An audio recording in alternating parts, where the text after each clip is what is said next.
What is up, guys and gals? Welcome to episode number 114 of the Nonsense Review, episode 2 of Revenge of the Fifth. Yes, that's what we're calling it. I'm your host, as always, Devon, and joining me, equally as always, is Rick. Hello, everyone. And today we're going to be watching the debut episode of a little thing called Farscape, which I don't know much about. Rick, I think you said it was Australian? I know that Claudia Black is in it. And she's Morrigan? Yeah, she's Morrigan and Tess Everest.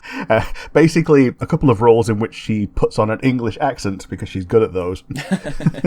Fair enough. So this is like one of those space shows. I'm going to say it's like 1% Firefly in that it's like a ragtag bunch of dudes doing space stuff. I feel like a lot of sci-fi things, especially cartoons and animation, is a ragtag group of plucky individuals. Yeah, because like, okay, I can see the benefit in it because, you know, we've seen it in the Clone Wars, but an otherwise meant to be uniform group of disciplined dudes is not as fun. Unless it's Alien, but I get your point. But yes, those of you who are familiar with the podcast know that before we dive into the review itself, we like to briefly talk about our weeks and the goings-on in the wide universe. So with that in mind, Rick, how's your week been, buddy? Well, out in the wide world, we've seen that Nyanas is now leaving Vshojo. Yeah, I think that's probably the biggest blow, eh? Yeah, like, to them specifically. Like, it's the biggest ones are Nyanas and Iron Mouse, and now Kazon. And speaking of Kazon, she's weighed in that contracts are contracts, and that if anybody wants to offer her $1 million a year sponsorship, then, well, she'll be considering jumping ship to them. But right now she's being treated well, and it's basically not going to change much. Iron Mouse was a lot more beat up last week about people leaving, and, like, is not at all bothered about Nyanas leaving this week, because she now realizes that they can stay friends, they can still collab. Basically everything that they did before, they can still do. The agency is just an agency, and all they offer is a support network of, like, lawyers and promoters, and the difference is they take a percentage rather than a flat fee. Yeah, it seems like a raw deal. But yeah, that's pretty much it from what I've seen in the world,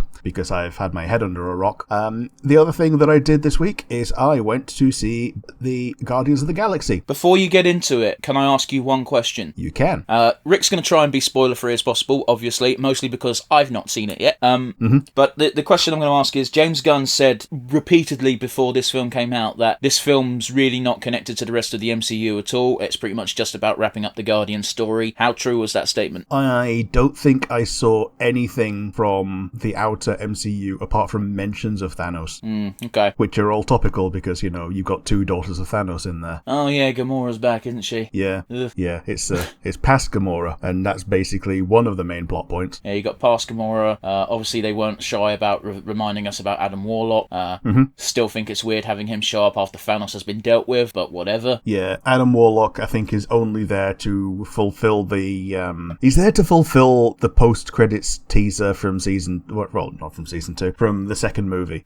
And apart from a few things that he does, because, you know, he's in the movie, like, it doesn't seem that he matters that much. It seems like such a waste of a character. Yeah, but, you know, at least he's characterized consistently, at least. I guess. I haven't even seen it yet, and I'm already sour on it. I'm sorry. That said, I went with my folks, and we generally enjoyed it. My dad really enjoyed it. Well, Guardians 1 and Guardians 2 were fun films. Yeah, it was a fun film. It was full of heart. One thing I will say, because you've seen 2 of these in the trailers, is that Groot has more forms, and a lot of them evoke comic book designs of Groot, because it basically varies based on the artist, as it should. Those were fun to see. However, the thing that came on before the Guardians of the Galaxy movie proper was the Barbie trailer. I didn't even know there was a Barbie movie coming. Okay, I did know there was a Barbie movie coming, because a lot of people were making memes of the trailer, and I still don't know why, because I've not seen the trailer. I don't think this film's for me. Doesn't it star Ryan Reynolds? I don't know. It does have Margot Robbie. I was told Ryan Reynolds played Ken. I might have been given false information. Oh, that's Ryan Gosling. Ryan Gosling! Oh no, I did the meme. I didn't even do it on purpose. Fuck.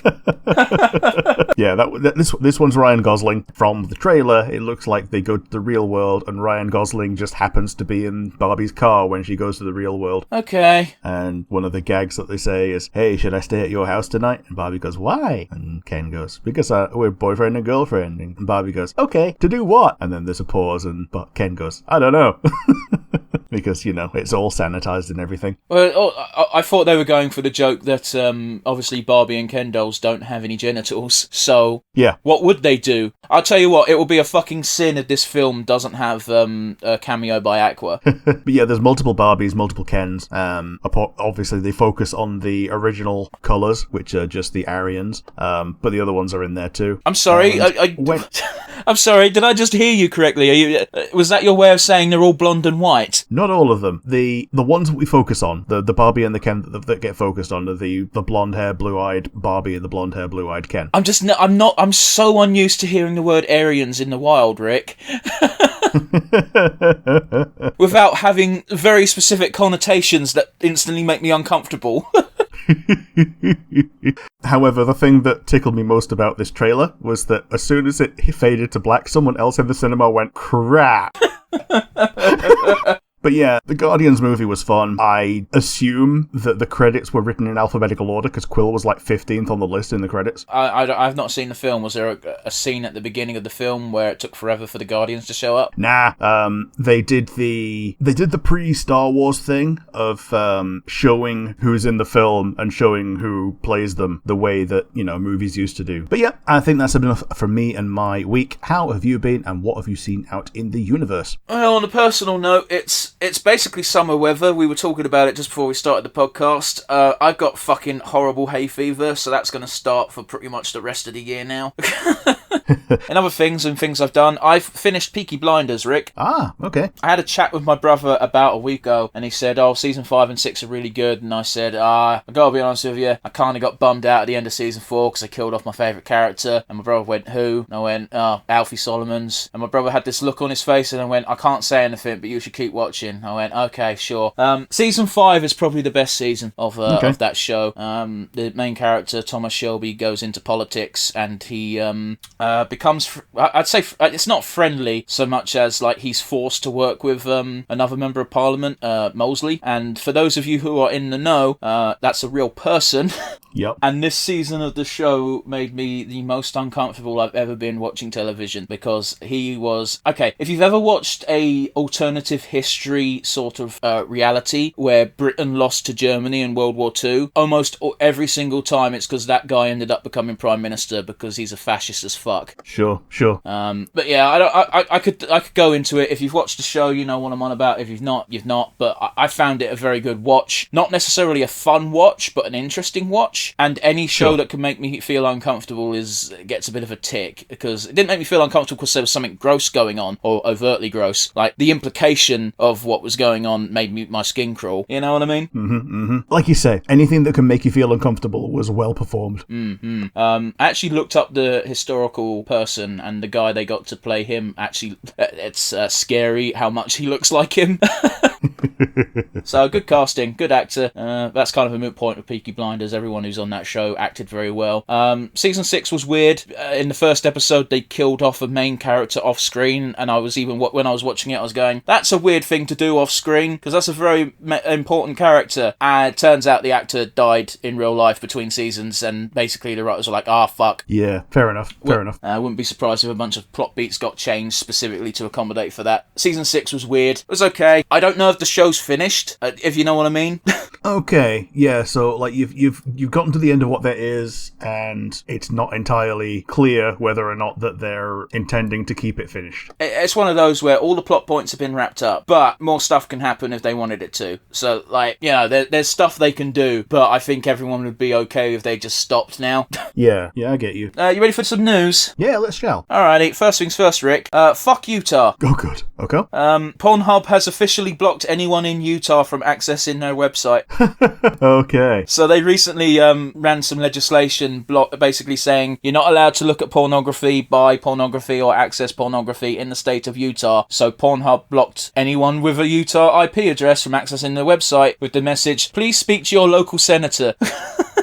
Oh, yeah. There's a similar one to that, actually, is that there's a vote coming up in America, and a lot of religious groups are saying, oh, yes, you are all to bring your ballots to church and vote as instructed. Yeah, that's not how that works, guys. That's even weirder, isn't it? Because I don't know how exactly it works in the States, but like we voted literally today, and you can't take your ballot away. You need to do it in the polling station. Yeah, these were mail ballots. Well, yeah, but you need to do those weeks in advance. I think the idea was that it's coming up, so everyone does this on one particular Sunday or whatever. Everyone does that in advance, and the person who is one of the people at the church, one of the higher-ups, will take all the ballots, inspect them all, and then mail them on the people's behalf, discarding all the ones that they don't like. Which, planned voting isn't against the rules, but what you just described most certainly is. Yeah, well, because here's the thing, like, they're not expecting many of them to be ones that they don't like, because it's they're instructing everyone to vote as instructed. But, there's the second thing of, if you vote for someone who's anything less than a Nazi, then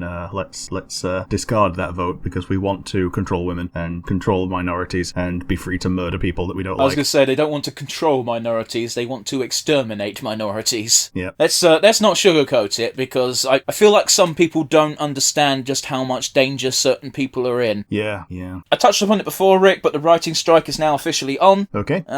Someone from the Writers Guild actually posted the demands and the rebuttals that they got. A lot of them they didn't even get counter offers for. They just got no response. And two of the ones that were probably the most egregious were one was asking for a minimum amount of writers on any given project, which people want jobs. Yeah. And another their counterpoint was something along the lines of no, we're not going to do that, but we will give you a special education lesson guidance talk to explain why we don't want to do that, which is not an answer. The other one concerned, you kind of actually touched upon this earlier on, with basically they wanted protection against writers being replaced by AI, which is a realistic concern. They definitely don't want writers losing jobs in favour of AI, and they wanted a certain thing put in basically in writing to protect them, rather than, they're not saying AI is bad, don't ever use AI. They're like, an AI should not replace a writer, basically, which is different criteria in my opinion. And the response they got, which I thought was so insulting, it's worth mentioning, was no, we're not going to do that, but we will sit down and have a meeting and explain to you why we should be allowed to do that, which is disgusting behaviour. It is, yeah. But what do you expect from Hollywood? Yeah, because I think I brought it up last week, but there's an episode of South Park that's partly written by ChatGPT. Okay. And it's about ChatGPT, but I'd say that that's okay because it's Matt and Trey choosing to do this, because they're basically the main creatives on South Park. So if they choose to do this and they want to write the episode like that, then that's okay. I think it depends a little bit, because I've not seen the episode in question. If they're using ChatGPT to take the piss out of ChatGPT, then yes, what better thing to do? Yeah, pretty much. There's a point in the episode where Stan doesn't know what to do, so he asks ChatGPT, and then it cuts to the result of that script that ChatGPT wrote having happened. Okay. Which I thought was actually a pretty funny way of doing it. Yeah, fair enough. Hey, get fucked if you live in Saudi Arabia and you want to play FF16. Oh, is it because the PS5 is illegal? It's not the PS5 that's illegal. No, it's literally the Saudi government put out a tweet saying FF16 will not be sold in Saudi Arabia because they refuse to make certain changes to the game. They don't say what those changes are, but I think we can guess. Yeah.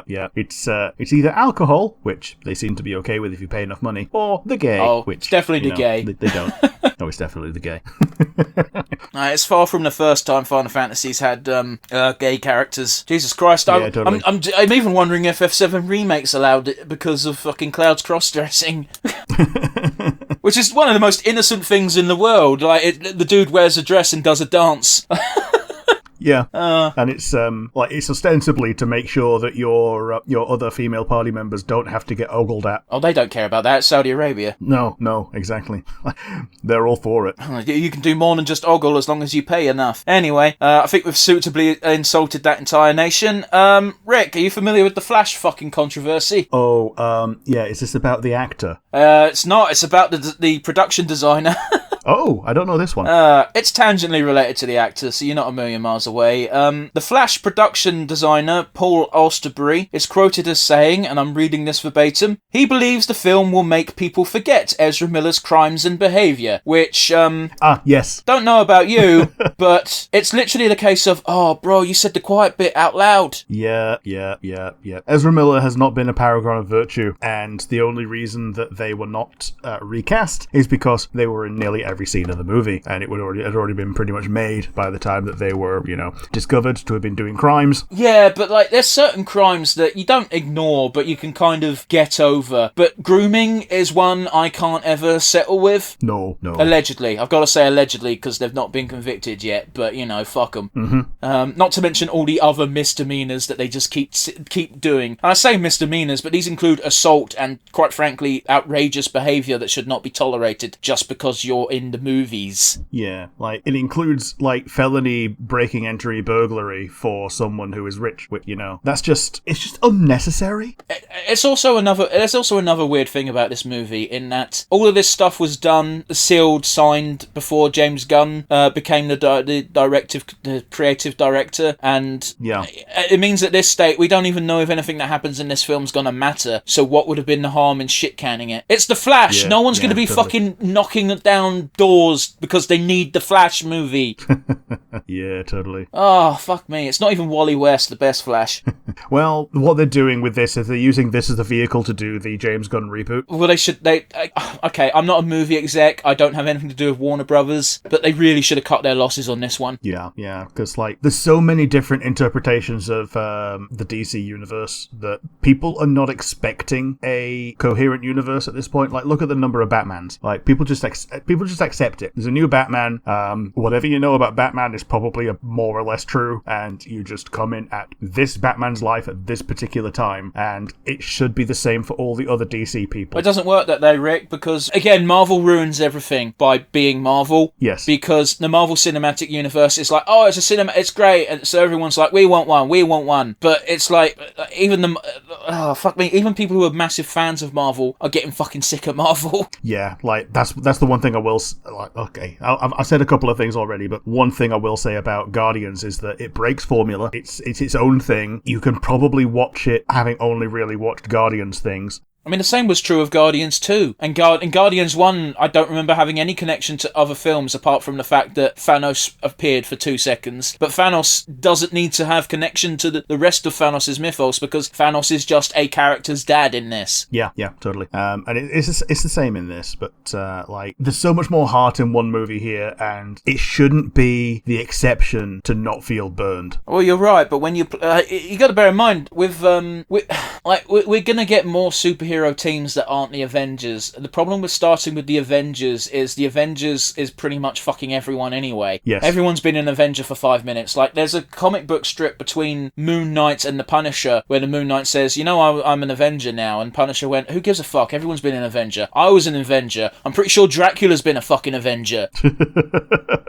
The same goes for the Justice League. The Justice League is the big superhero team in DC Universe. But it's so pointless, because unless you've got the core 3, it doesn't fucking matter, because everyone's a fucking member of the Justice League. Yeah.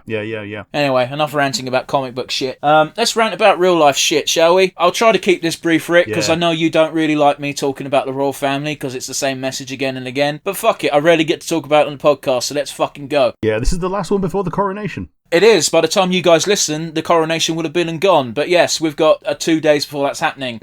I'll keep my thoughts concise and brief, which is so not like me, I know. I don't agree with it. I don't agree with the royal family. Coronation's bullshit. This is me doing the too long didn't read version. The main thing is that the papers put out articles, and they said it on the news briefly. Those of you who are in the Abbey, who are lucky enough to watch the entire 6-hour fucking coronation of a man wanking in front of you, get to do this really fun thing, which is you get to swear in the name of Christ and God, our Lord and Saviour, that you swear fealty to the King. And don't worry if you're not there in the Abbey and you're watching at home, you can instead still make this solemn vow, just do it to your TV, to which most sane people go, fuck off. Yeah, because it's on God long may he reign, and may he be immortal and live forever. Just fucking no.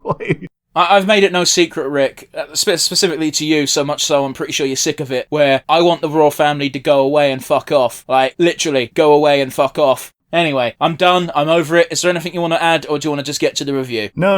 I think you've brought up the only thing about the coronation that matters, other than, it's costing however many billions, and it's all just passing money from the taxpayer to whoever the crown thinks deserves it, which is just a bunch of Jesus people. Yeah, let's just remind everyone very quickly that if you're not living in Britain, which according to our statistics, most of you listening aren't, we are going through one of the worst financial crises we've ever had. There are more people using food banks than ever. At least in living memory, pretty much since the war times. Everyone's struggling financially. The millionaires and the billionaires are still rich, including the royal family, who aren't paying for this out of pocket. They're using taxpayer money. I think the last number I heard was over 200 million for this fucking thing, which is another reason why a lot of people don't agree with it. You've got to be completely tone deaf to be having this ceremony during a time of financial crisis, using our fucking money for it as well. Yeah, over 200 million is a railway. Thank you for pulling out that comparison, because I think it puts it into perspective just how fucking stupid this whole thing is. Yeah. Rick, let's watch some Farscape.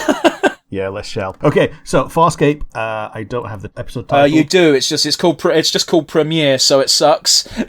Yeah. Season 1, Episode 1, The Premiere. 3, 2, 1, and go.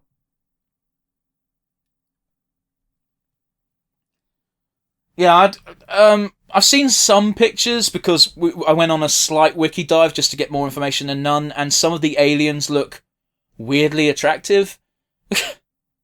Yes. And then this gentleman just looks attractive, so good for him. Yeah.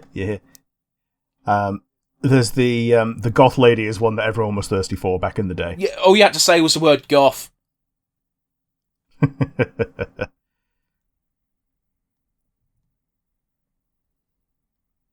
Look at these 90s teenagers. Like, they're clearly adult men, but like when you watch Power Rangers, these were kids. Yeah. So it's like Dawson's casting. We're used to this kind of characterization of person, like someone who's in like their late 20s, mid 30s, being portrayed as a 17-year-old.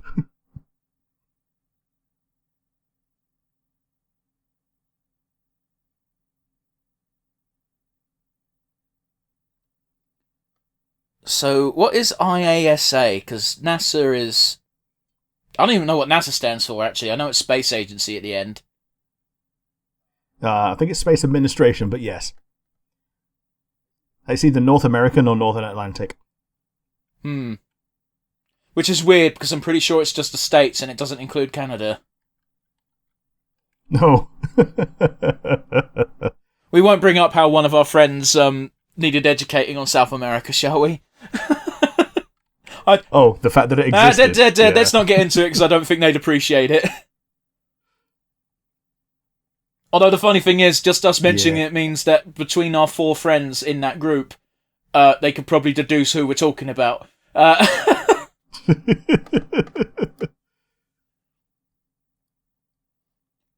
Now, Rick, we know this is sci-fi because they're working with the sphere globe model, which, as we know, is still a hotly debated topic. Sphere glow? I'm taking the piss out of flat earthers. Yeah. Okay, that went over my head. That's okay, it's fine. It's a good thing it did. If anything, it went under your head because you're too clever. Oh man, fuck flat earthers. No, don't, because that's how you get more of them. Well, no, because here's what you do. None of them use contraceptives. You fuck one flat earther, and then you make sure you get a really good lawyer, and you get custody of the kid. And therefore, you've added more... you added more good to the world. Yeah. I've got to be honest with you, Rick, I've not been paying attention to any of this. Yeah, this is the boring Well, bit. there's a lot of talking exposition, and unfortunately, because it's our job to talk...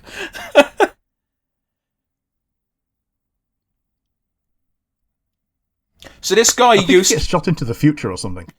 I thought it was a parallel dimension. Look at this stock photo. I know, right? I mean, stock footage of an actual rocket launch. Assumedly not the Challenger. Probably not. Oh man, I watched a documentary on that shit. That was depressing. Mm-hmm. Yeah. It's because they knew they were going to die, and it was just a matter of time. Well, no, they didn't. All right, they might have had like half a minute when they probably suspected it, but they didn't know it when they were going up. Oh, not when they were going up, no.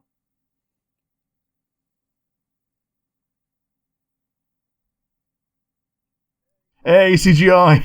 I gotta be honest with you, it's not the worst CGI for the time. It's not the worst, no. It's not the best either. It's actually kind of cute. Honestly, all you need to do is make it look a little less shiny. Yeah. Oh, that's his call sign. That guy's thinking, oh man, you guys are gay. But like in an endearing uncle kind of way. Mm-hmm.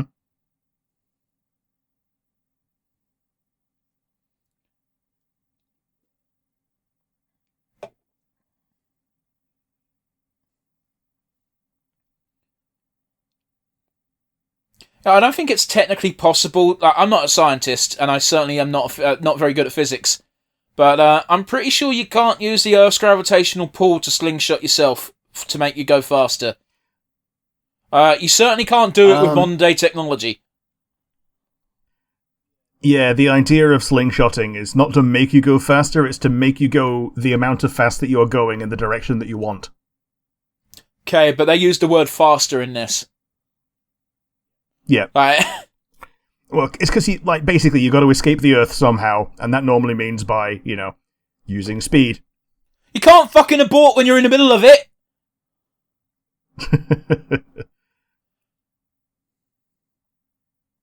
That's like a screensaver. It's like requesting the pull-out method. Oh. Don't forget, whenever you watch any sort of fantasy or medieval setting, they've got no contraceptive. So if you've got two lovers who have been lovers for 20 odd years and they have no children, that means this is a master of pulling out. Yeah. Either that or he found the wrong hole and stuck with it.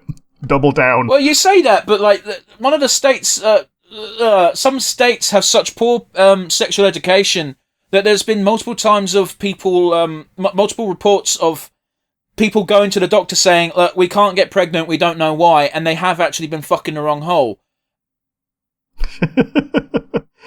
One of the stories I read, and I don't know if it's true or not, I'm choosing to believe that it was because it was funny, is that because the couple in question was super religious, and they spoke about spreading the seed into the womb, and they knew that the womb was vaguely in the stomach area, what was happening was they were fucking, and he'd pull out and finish himself off into her belly button.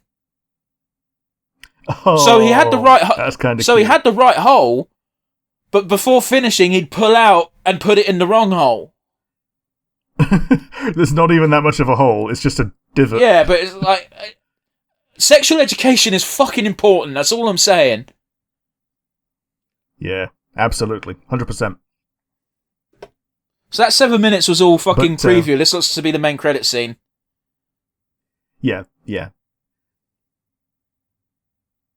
We basically didn't need that. We could have had this. We could have had that basically happen in the opening. Hey, look, we're doing that thing that you were talking about with the Guardians of the Galaxy. Yeah, showing who is played by whom. There you go. Yeah. I didn't realise she actually looked that much like Morrigan. Yeah. See what I mean about these aliens looking pretty cool? Yeah, they do. Also, Farscape sounds like a bad TTRPG. Don't it, though? A little bit. Because this was like, what, early 90s? I remember this being on TV. Pretty sure it was late 90s. And I remember catching like a... Yeah. I remember catching like a few episodes back in the day.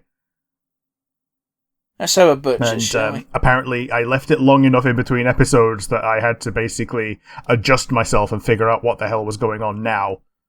Yeah. Like, who is this new character? Why is this villain now on the ship? I've tabbed out for a moment. The episode's still playing, but I assume they're just doing space shots. 1999 to 2003? Okay. So... about as late 90s as you can get. Yeah, because it didn't even end in the 90s. No.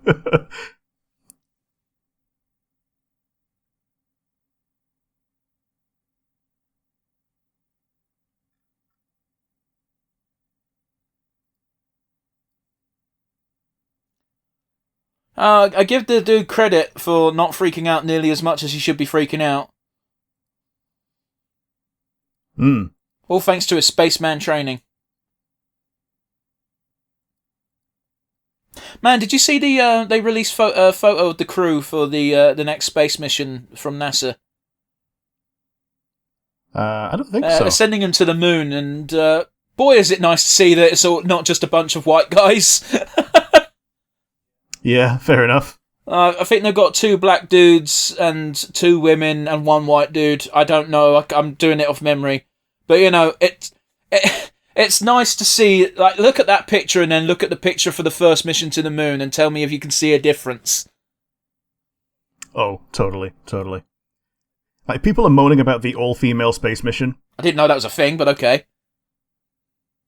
And saying, "Oh, well, I give them 20 minutes because women are catty."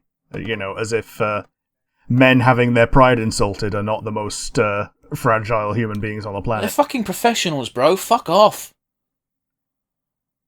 Yeah, totally. It's always one of those things where, like, to be frank, I don't even know what, like, to try and dive into that mindset. Like, you think, oh, they're going to be catty, and it's like, well, they're not. They're professionals. Oh, they're going to get their periods and be bitches. That's basically what they're saying. Yeah. Yeah. As if there's never been a woman on the International Space Station, which I'm now going to Google furiously because I don't know if there has been. Oh, I'm pretty sure there has been. Like, many. Women astronauts on the International Space Station. Fucking 1999. What? As of March 2021, 65 women have flown in space. Of these, 38 have visited the International Space Station. So, you know.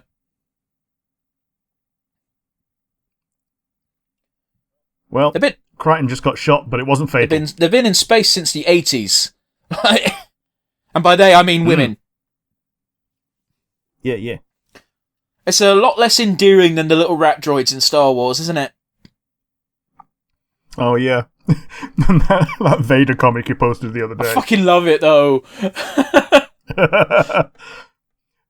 You're the only one who's never crossed me. And he gets excited and bumps him, and he goes, until now.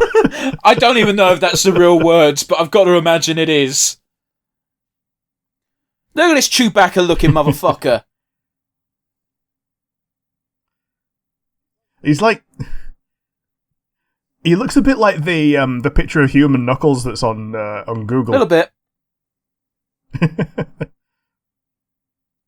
Just because of the fleshy dreadlocks.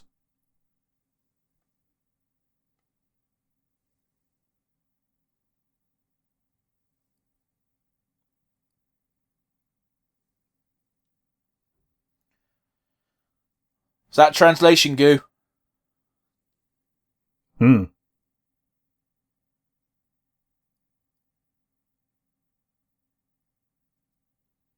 No.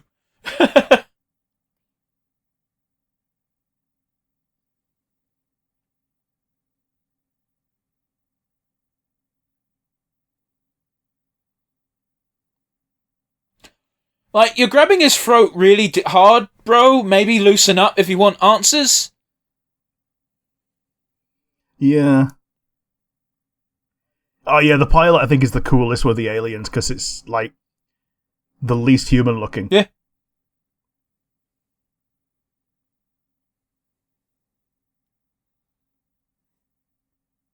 Yes, the spaceship is called Moya. Okay.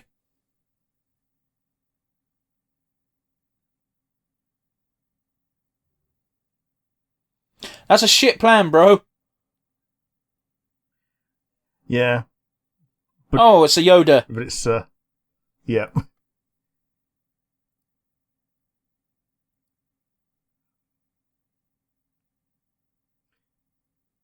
Oh, they're prisoners. Yes. Definitely Dargo and Jean, the dude and the bald lady. Well, and the old dude, because he was just saying that, oh, we were scheduled for this transfer.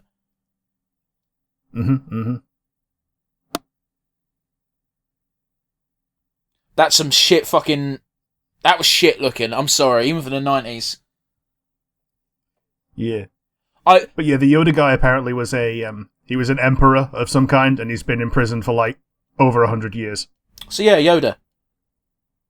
Mm-hmm.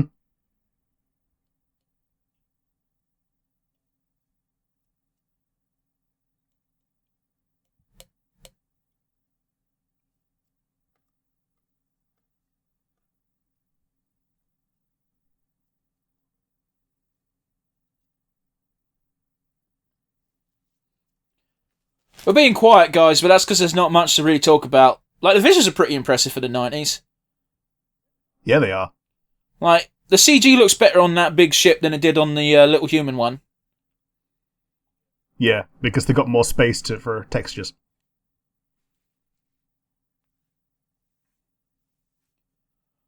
It's really bothering me because the big dude's clearly just meant to be Worf. Yeah. Criminal Worf. Worf is kind of a criminal depending on what episode you're on. Yeah, fair enough.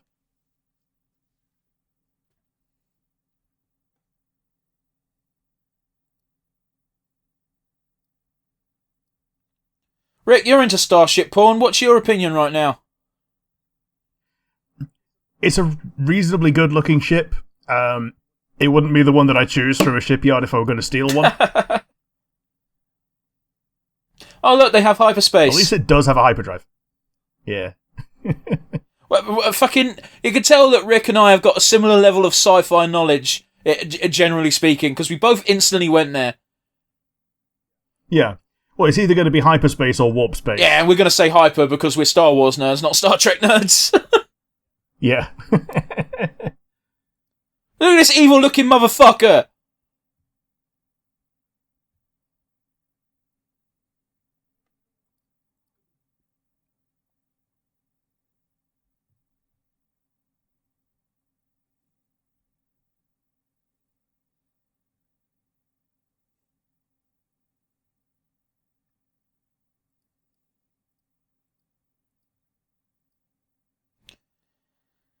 Yeah, that's classic bad guy talk. Don't care who died.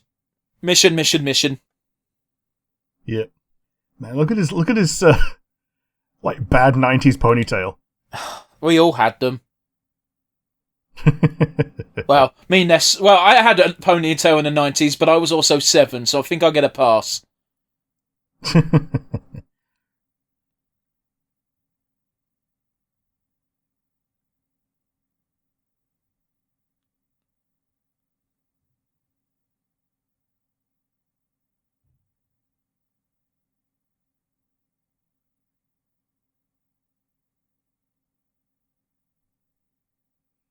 I don't think I've seen him blink yet. I've not been paying attention. Oh, there he goes. He does a very good job of being intense. Well, case in point, you instantly see him, you're like, villain, villain!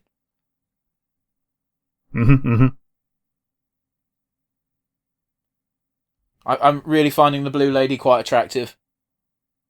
Yeah. You're meant to.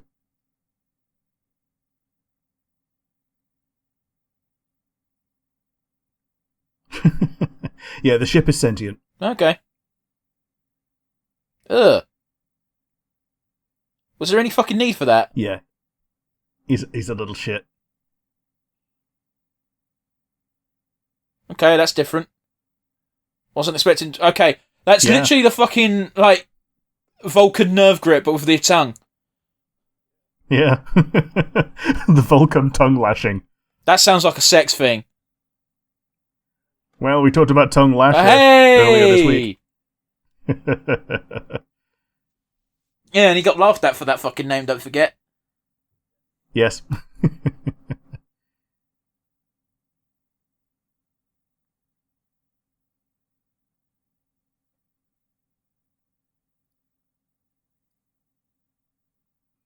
Yeah. He's not Khal Drogo, he's Khal Dargo. Sure.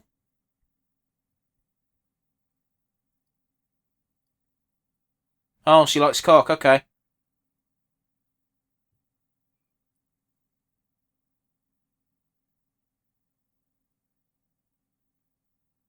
Oh, cool, it's Asari again. Mind you, I suppose it's a... Pre-Asari, I was going to say... We do this thing called melding. No one really knows what it is because none of our creators could decide what exactly it was. But trust me, it will give you an orgasm. Yep. It short circuits your brain, and the best way your brain can interpret it is you curl your toes. Yeah, and it works on every single species in the galaxy because fuck logic. Except maybe the Geth. Well, Geth aren't organic, so...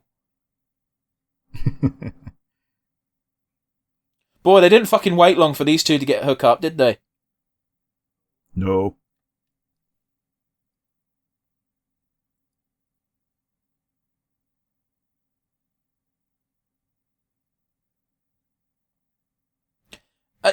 I'm trying to determine, like, it looks like they tried to cram too many design features into this alien race, because the face is kind of bird-like, and yet he's got tentacles for hair, and he's got proper hair for a beard, and also he's got a really long fucking tongue, so I don't know. Yeah. And a long chin. Which is hard to tell, really, because, again, the moustache kind of makes it look like just part of his beard. Yeah. It's like a tentacle chin.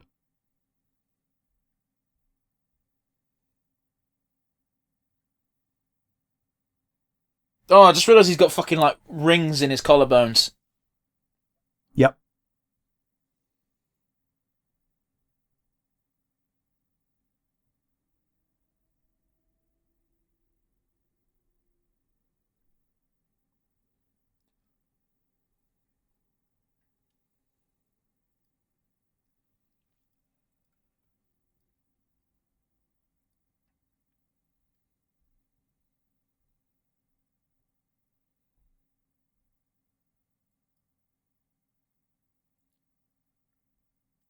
Once again, we are forced to be silent because exposition is happening, but they're not doing it in an interesting way. Well, it's not the least interesting way. It's two characters that we have no idea what their race's deal are, because, hey, it's sci-fi, that every race has a deal. Yeah. Having two characters just have a conversation on screen is sometimes quite boring. Especially for us who have to react to shit. They were speaking sensually and, one could say, slightly horny. Yeah, they want to fuck. One of them thinks they can be free, and the other one, being a realist, is like, we're probably not going to be free. We're probably just going to die, but whatever. Also, here's some eye candy for our lady viewers who have been forced to watch this because their boyfriends are geeks.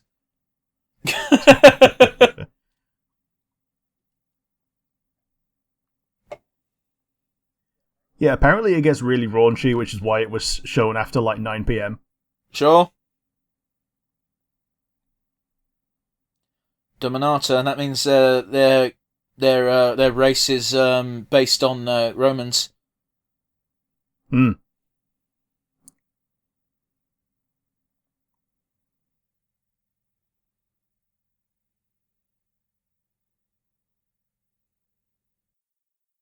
Yeah, he's a cock. I stuck a finger up your bum to make sure there was no explosives. See? It's ooh, I knew that's what it was, but it's so fucking dumb. Yep. I can kind of see why you might do that, but again, it makes no fucking sense, because that's not how language works. Hmm.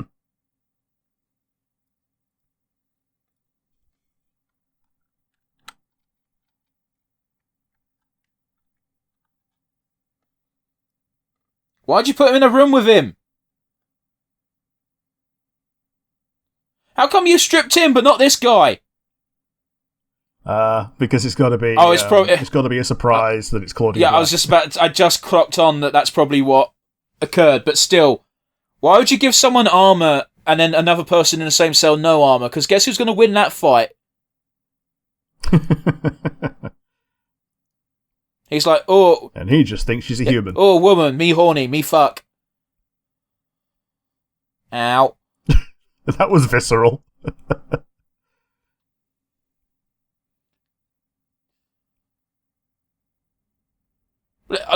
Yeah, okay. I know plenty of dudes who will pay for this kind of treatment. Look at him, he's getting jollies off of it. Ad break. Yeah, that wasn't subtle at all, was it really? No. Don't forget, you horny fucks who want Bo-Katan to sit on your face. She knows you want that, and she thinks you're freaks.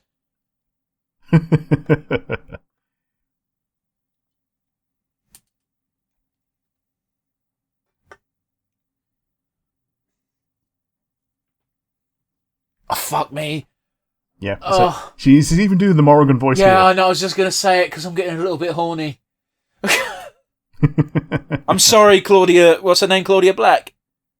Yeah, Claudia Yeah, Black. fucking, I'm sorry, but you played Morrigan, and I love Morrigan, and every time I hear your voice, I melt a little bit. And yes, I realise that makes me disgusting. I'm sorry. I will never approach you at a convention, don't worry. No.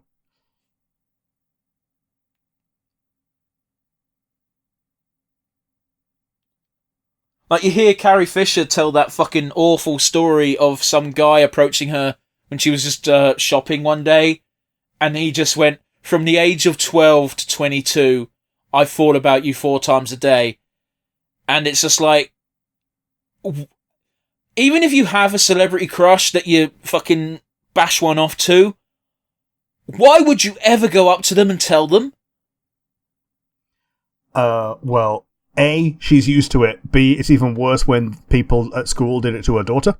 I don't think someone being used to hearing it is an excuse to go up and do it.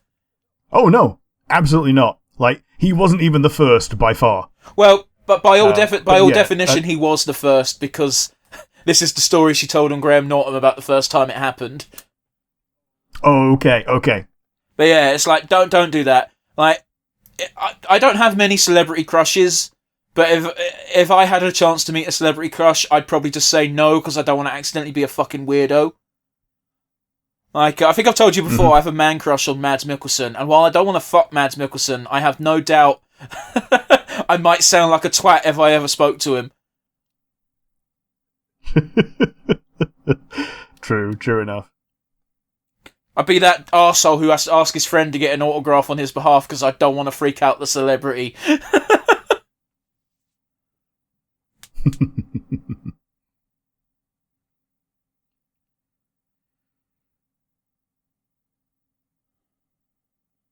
Yeah, there's the shot where you very definitely see the American flag on his arm. You've seen it like 3 times now, but yeah. Yeah, but like you see the entire cast pretty much in one shot, apart from Rigel and the pilot. That's fair.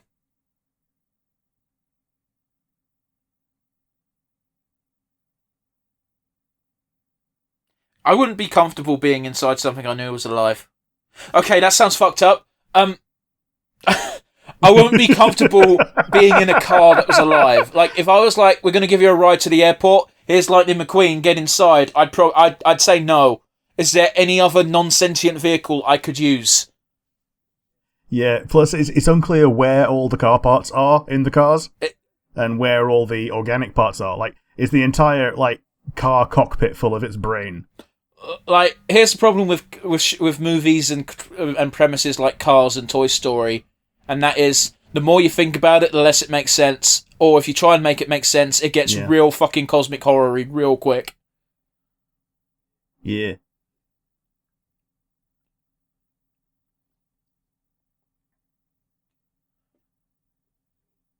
I'll give the Peacekeeper character credit.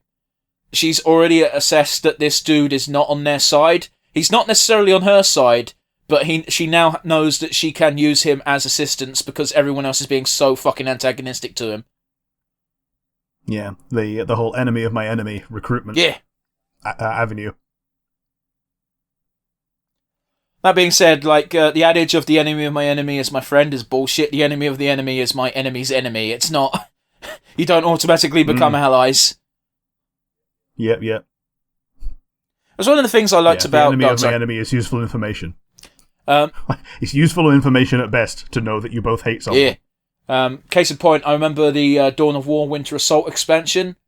The good guy team, once the Eldar and the Space Marines teamed up, you could control both factions, and they were both blue to each other on the screen. Whereas when you had the Chaos and the Orcs team up for their side of the campaign, if your Chaos Marines were on the same section of area as your Orcs were, they would just shoot each other. Despite you controlling both factions. Yep.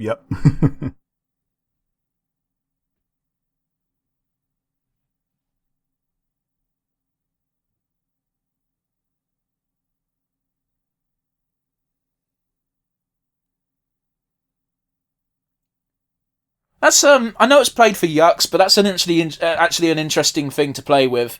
I don't feel like bodily functions get messed with too often when it comes to alien species. Yeah, because it's also like from a chemistry standpoint, farting helium doesn't make sense. No. But you don't know what alien biology does. That's the thing. Yeah. Alien biology could be proper weird. Like. Yeah, he might actually have fusion going on, like, inside his body. Maybe so. That's a cool-looking fucking alien bug. The only other time I can think of them playing with bodily functions is whenever sex comes up between potentially a femshep and Garrus, because it's like, hey, make sure Garrus pulls out, otherwise you might get sick. Yeah. Oh, and don't ingest. Yeah. Ugh. Which is and for Tali, it's just like here's like a stone of antibiotics. Yeah, Solus, is it Solus? Mordin. Yeah, Mordin Solus. Mordin just wants to fuck with Shepard as much as possible, in like a teasing, kooky cousin type of way. Because he even goes on about it with Jack. It's like Jack is so powerful she might accidentally release Psyker energy blast while fucking. So I can't give you antibiotics because they don't work that way, but just think about it. I think he offers biotic dampeners. Which Jack would definitely not take. No. I love Jack, she's adorable. At least during Mass 2. Mass 3, even Mass 3 I don't think she would, but... He was doing a bit of a McMahon walk there.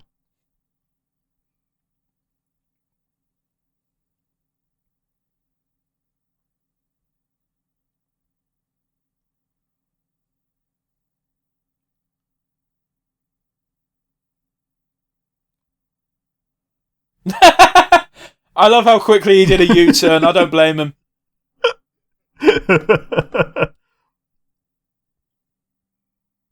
Just a moral Yui. It's literally just like, okay, on the one hand, pussy. On the other hand, she doesn't care for compassion. If anyone lacks compassion entirely, you need to fucking run away. Yes. And if you can't run away, then just make sure that you continue to be useful. Oh. There's a grim fucking thought. Yeah, like, if it wasn't obvious that these guys are evil, it's like, just look at the background. You know what? I was thinking it looked just enough like a Nazi flag. Yeah. It's like, how can we cram Nazi symbolism with the Galactic Empire and just general 80s, this is a bad guy symbology? But bear in mind, this was on the cusp of the millennium. Yes. Like, a lot of things are intentionally made to look old by modern standards because that's what Star Wars looked like. Sure.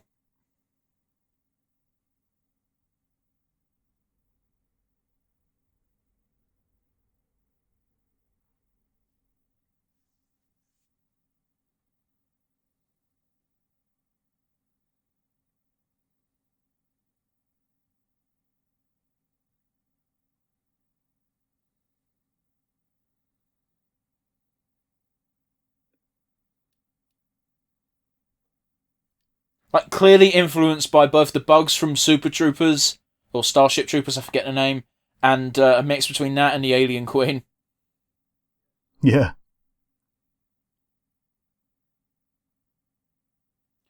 I love that she's like, this is a shithole, but meanwhile his face, kudos to the actor, was literally just like, this place is fucking amazing. What the fuck is going on? Look! There is a brick!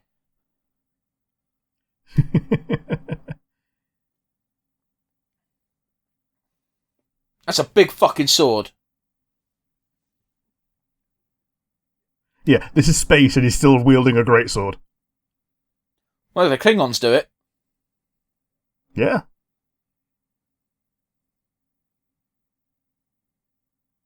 How do we make our stormtroopers look even more evil? Oh, we make them black.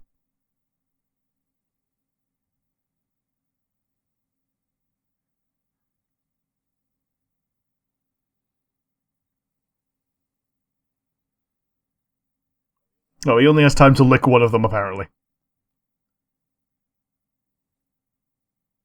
And it's a good reason to wear armor if one of the targets you normally victimize has on-contact paralysis tongue. Yep.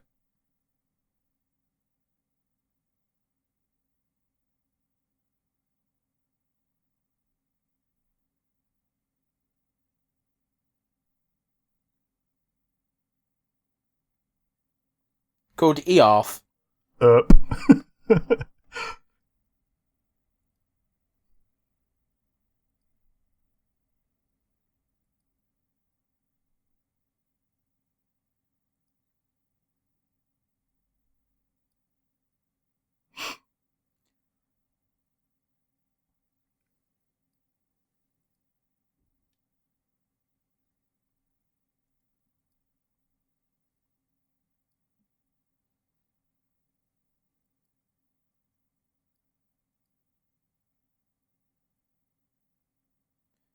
'What's our first contact rules of meeting a new species? Dissect them, of course!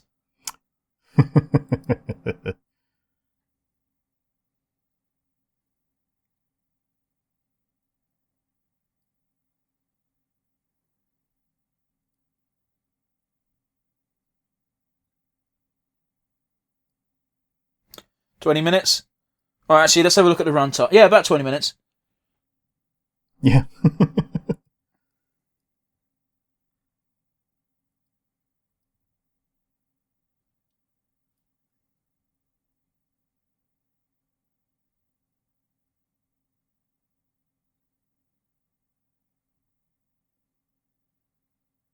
Oh, nothing like a fascist government.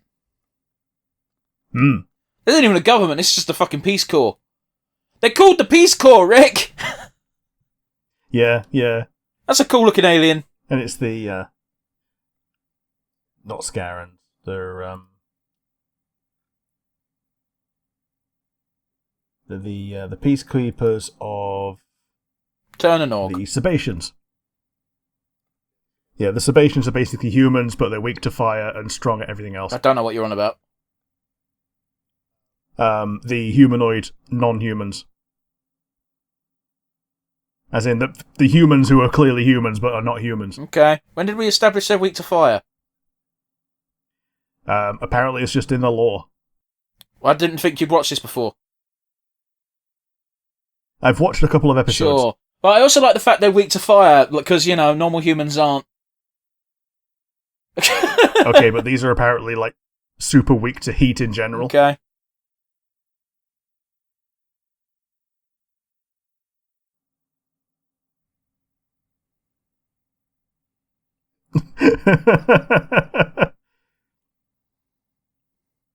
Pretty sure he just said fuck you. Yeah.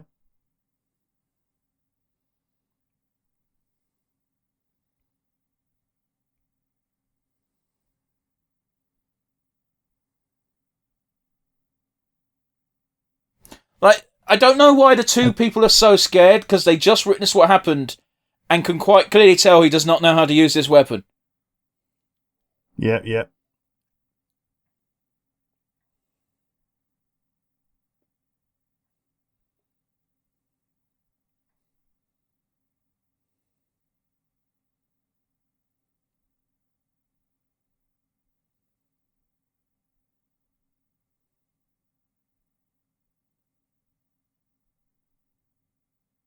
Like, you're already threatened over a death sentence. Your fucking offer makes no sense.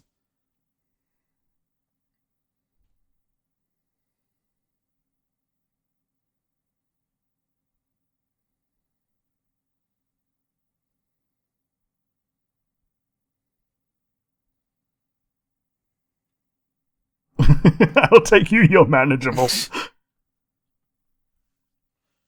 To be fair, she's proven to be pretty good at subterfuge. And without her, he would not have escaped the first time, so I guess I could see his logic here.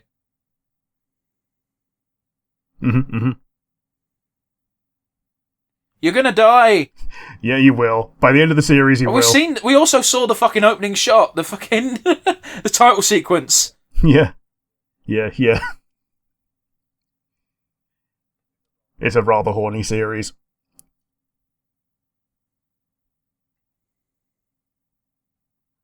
I think season 2 is when the goth starts showing up. Sure.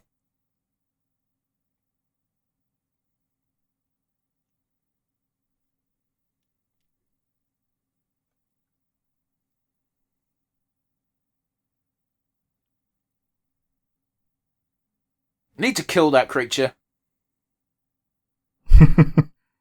It would be very much simpler if they did.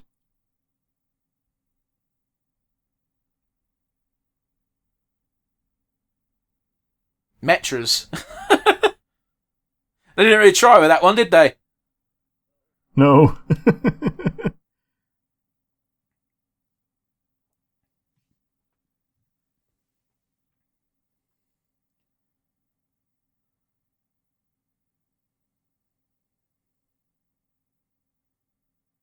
Right, she's officially turned now. I only just now realised the blue lady's weird earlobes. Yeah.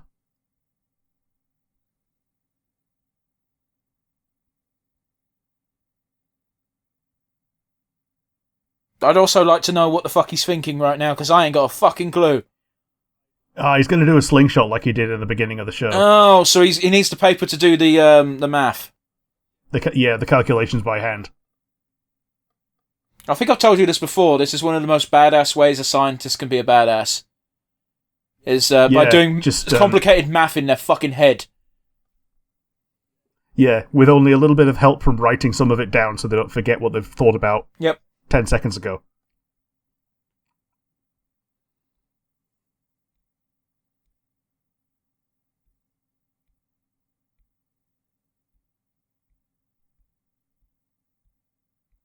Like, you're fucked anyway, lads! I've never understood that character trope of this is madness, and it's like, yeah, okay, but if we do nothing, we're fucked anyway, so what's the worry? Innit? Like, she gets it. Mm-hmm.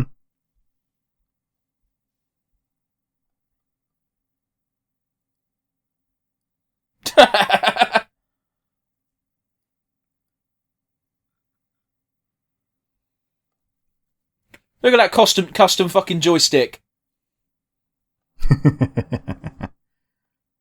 You may fire when ready. Oh man, that's not great. It would have been impressive for the time, but we've been spoilt, Rick. We've been spoiled by older things that had bigger budgets. You're not wrong. One of the problems as well is that Star Wars OG didn't really use CG, they used practical effects, which hold up better than good CG for the time. Yes. Like, the practical effects on here are great. Yeah. Can't imagine it was very comfortable for the actors in the in the suits. Well, doesn't the Henson Company have a stake in this? I think they do. Because the Emperor dude's clearly a puppet. Yeah. I think I vaguely remember seeing their name associated with this, but I might be chatting shit.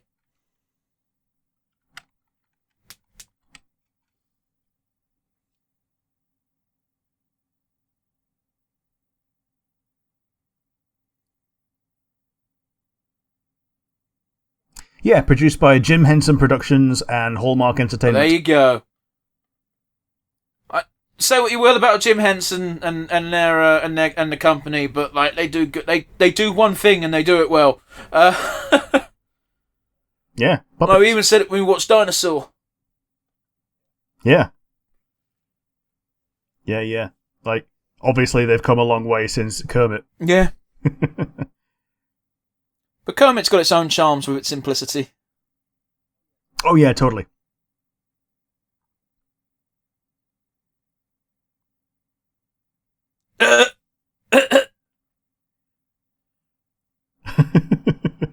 Alright, it clearly just came. Yep.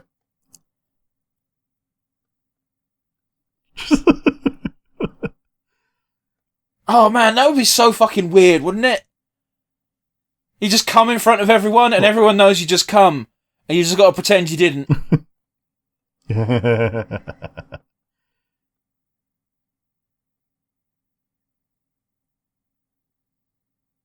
No, I get it. But fuck me, that sword looked like it was made of foam, because it is. Hello!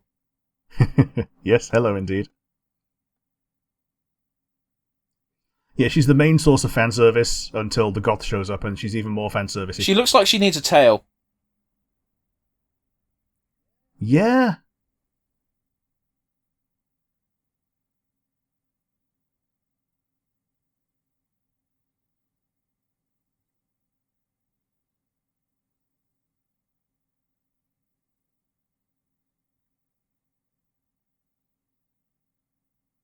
Oh, I fucking hate this bullshit. It's so dumb every time it happens. I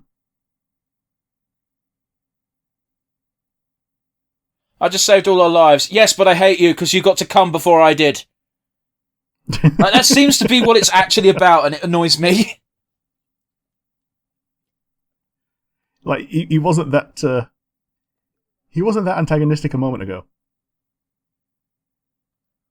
He might as well have just gone, I need to come!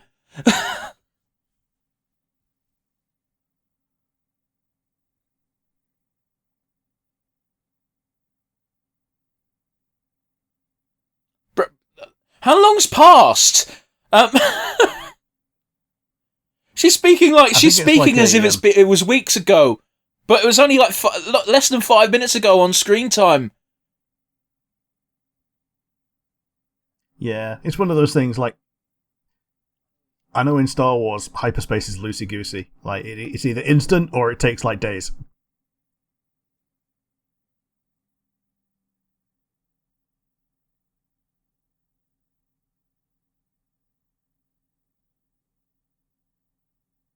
Gee, what an enticing offer. Thank you for giving it to me.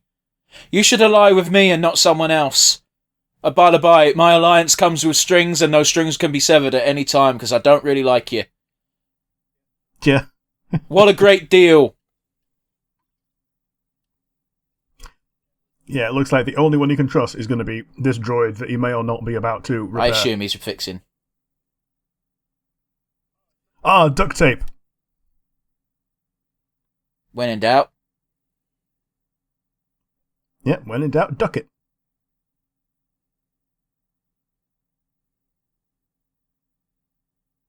Like, that shouldn't magically fix the light part. But if it brings it back into contact, then yes. Yeah, there we are. Brings the wires back into contact, so it's good enough. Suppose. Okay.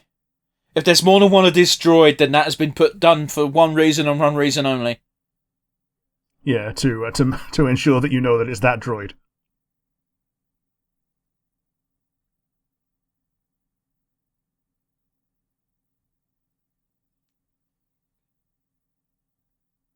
Oh, punch the little fuck. I hope he gets murdered.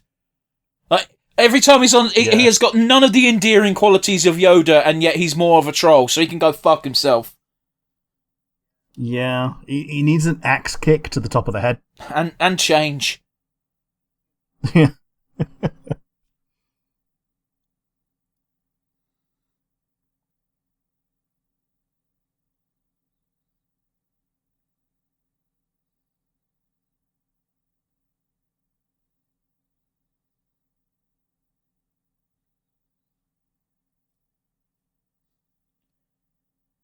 It's a trope used in a lot of things. Not like we could even fucking stretch it to fucking isekai animes if we wanted to. This is basically an isekai. He's jumped to another world, but I can't imagine how alone you must feel. Yeah, like you're the only one who knows about your previous world, and everyone you knew is now basically lost to you forever. Like, just to put it into context, when I went to Japan, Rick, I had a mini breakdown. Did you? On the first day was a rough day, but I had a mini breakdown because I was in the other side of the world from all of my family and all of my friends. I was with someone. I was with my buddy. And I was like, well, I can't talk to them about this because they either won't understand or they don't want to hear it because they're going through their own shit. It was the loneliest I've ever felt, and I was like, oh, I want to go home. Clearly not an option. Or they will rip the piss out of you. I don't think he would have taken the piss out of me. He's not that type of guy. Sure. But either way, I didn't want to burden someone else with my fucking made-up fucking issues. But yeah, I had a breakdown. And I can only imagine it feeling infinitely worse if you're in another world and there is actually no way of... There you go, Jim Henson Television. To contact someone, you know? Like, I'm describing this right now, and 5 minutes afterwards, I rang my mum, and it was like, oh, yeah, I could have a chat with her, and it was all good. And I rang my dad, and all that, and you don't have that option in this world. So, all in all, he's taking it pretty fucking well, is basically what I'm getting at. Yeah, like, when you see it in an isekai, you only see the character interacting with what's new. You basically never see them pining for what has been lost. 9 times out of 10, their life is improved by being in another world. Oh, yeah, because, like, normally they died because they were like a shut-in or something, and they just like went out into they met Truck-kun. Yeah, well, that's the lazy way of doing isekais, because sometimes it is literally a portal and other things, but yeah, you get the general gist. Anyhow, episode's over. What did you think? It was a slow episode, and I think the reason that I didn't get super into it was because a lot of the earlier episodes were slow. And this is I'm talking about like 90s noughties me. Yeah, I feel you. But yeah, it's the kind of thing that it was different enough to like Star Trek that I was willing to give it a bit of a chance, which is why I did keep coming back for a little bit more now and again. You kept coming back for Claudia Black and the goth waifu in season 2. You don't need to lie, it's fine. Yep. Although by the time I started watching more, there was a proper villain and not just the guy with the rat tail. but yeah, how about you? What do you think? I agree with you. This episode was very slow. I don't know if I would have enjoyed it more if we weren't talking over it, but the bits of lore we did get, I found myself not caring. I genuinely only perked up when there was something sexy on screen, and of which I remember 2, you know, the Claudia Black fucking face-sitting scene, which was clearly porn, and the and the scene of the blue lady's naked back. So, you know, I'm not ashamed to admit it, that's about the only thing I found appealing about this. Otherwise, it was kind of generic, slow sci-fi crap. Yeah, fair enough.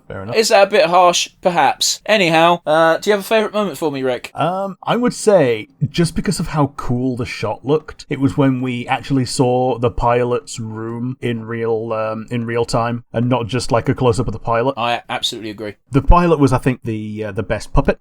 Seeing his whole room and how it looked like a neuron, I think that was a really cool shot. Yeah, it looked like they worked incredibly hard on that interior in particular. Yeah, absolutely. But yeah, how about you? What was your favourite moment? Low-hanging fruit. I know I brought it up already, but I can't even remember any of the characters' names. I only know Claudia Black is because we've mentioned her several times. Couldn't tell you her fucking name in the show.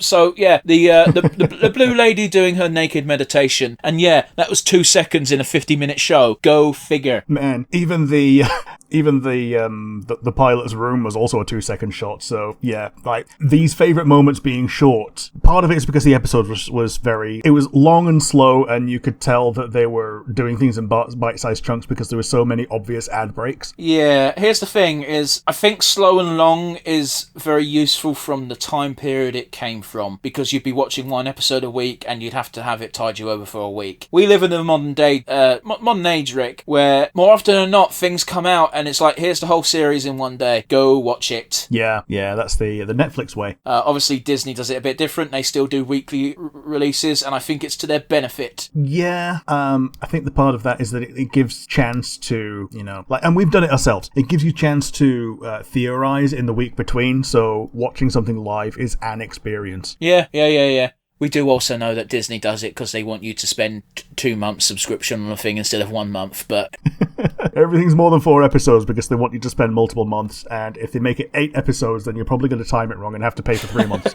Yeah, well, there's that, but there's also, like, I know some people who do actually just wait until the series is out, pay for a month, and then fuck off, so, you know. Yeah, but by that time, like, if you have Facebook, you are going to get spoiled. If you have the internet, you're going to get fed an article, and like, you don't have to click on the article, but the article's title is going to be enough to go, what did this character's appearance in this episode mean? Blah, blah, blah. Yeah, I get what you're saying. I feel like I'm very boring when it comes to the internet, in that I go to places I know and I hang around there, you know, and those places don't tend to spoil stuff, and it is what it is. I get what you're saying, but for most people, it's not a big deal. Yeah. But yeah. Do you not have a Google front page? Like, I know you use Firefox, but do you not have the front page from that? No, my front page is, here's all the websites you usually click on. Here's the websites you click on the most. Which one do you want to click on today? Okay. Isn't it depressing when one of them is like a deviant art? Oh, well, I wouldn't know that. The annoying thing is my Firefox things is all stuff to do with the podcast nowadays. So... I also use private browsing, and private browsing doesn't have a homepage. I don't like the internet saving my cookies, and it's the only way to stop it. Anyway, we don't always talk about the good. We have to talk about the bad. Gotta be honest with you, I don't think we've said much good yet, but oh well. Rick, do you have a weakest link? It was the pacing. Like, I don't think this was paced very well, but if I'm to laser focus on it, I think the opening that was just humans on Earth was like the least interesting part of the entire It was like 7 minutes. That's more than a tenth of the runtime. That whole section could have been done in 2 at most, and probably would have been better as a flashback in the future. Shit, man, characters we will probably not see again. Yeah, like, I think there's like I don't know if it's when they do get back to the original world, or if they have like a holodeck encounter where like you see his entire family, but like, can it matter? No. But yeah, how about you? What was your weakest link? My weakest link is very much in a similar vein, in that it's a first episode, they need to explain a lot. I get that, I give first episodes a lot of leeway. However, one of the least interesting ways of introducing new races and new concepts is having 2 characters talk about it on screen instead of showing it. I know a lot of people, especially writers and fans of reading. That was a fucking really dumb way of saying that, but you know what I mean. There's a rule that is show, don't tell. I don't hold hard and fast to that rule. I think there's plenty of occasions where telling instead of showing is fine. I think have 2 characters doing a back and forth going, I hear your race does this, well, I hear your race does that, is a very boring way of showing what races do and why they do the thing, you know? Yeah. So that'd be the most specific example I can think of, but it wasn't the only time. You know, even the peacekeepers doing their fucking exposition was just them telling the main character. It's a bit of the Harry Potter problem, in that the main character is our eyes into the universe and they need to be told things, you know? Yeah, totally. But anyway, we don't like to end on a bad note, we like to end on a highlight. So Rick, do you have an MVP for me? Well, in the Harry Potter vein, it's got to be John Crichton. He's the only character whose name you remember.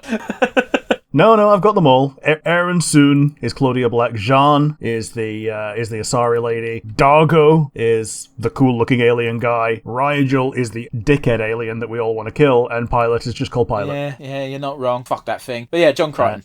Yeah, and I also don't remember the name of the villain because it's not the real villain from the show. Spoilers! There's a better villain. He shows up later.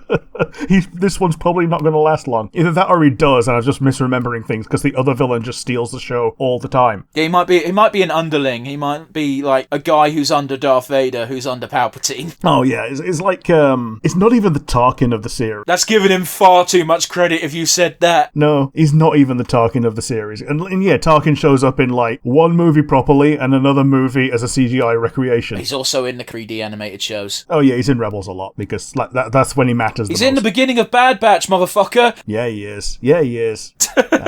Technically he's got a walk on at the end of Revenge of the Sith. Does he? I don't even remember that. Yeah, when they're showing how shit the galaxy is now, and they're like looking at a partially constructed Death Star. Oh, would that have been Cushing, or would it just been a body double? I think it was a body double or another actor because it was meant to be a young Tarkin, but very obviously meant to be Tarkin. But that's also dumb because again, like he showed up at the beginning of Bad Batch and he was already old Tarkin. Yeah. We got way off topic. Yeah, John Crichton. Yeah, John Crichton. He's the eyes into the universe. It's because of him that things have to be explained, and therefore it gives the audience a chance to learn things. We don't do it in a very concise manner yet, but by the time future episodes come around, you've kind of gotten used to things because of him being in this episode. He's also the one that brings the gang together, specifically recruiting Aaron Soon to the main gang of ragtag renegades, when until now she's been a law-abiding citizen. Well, more than law-abiding, law-enforcing. Oh yeah, a law-enforcing citizen. But yeah, I'm going to throw it over to you, and I'm pretty sure what you're going to pick was your MVP. Go on, let's hear what you think I'm going to say, because you probably do know it. I think you're going to say Jim Henson Productions. But that would be a classier answer, Rick. What was her name? You said Jean. Yeah, Jean. I'm going to give it to Jean. Why? Because I want to fuck her, and that's about it.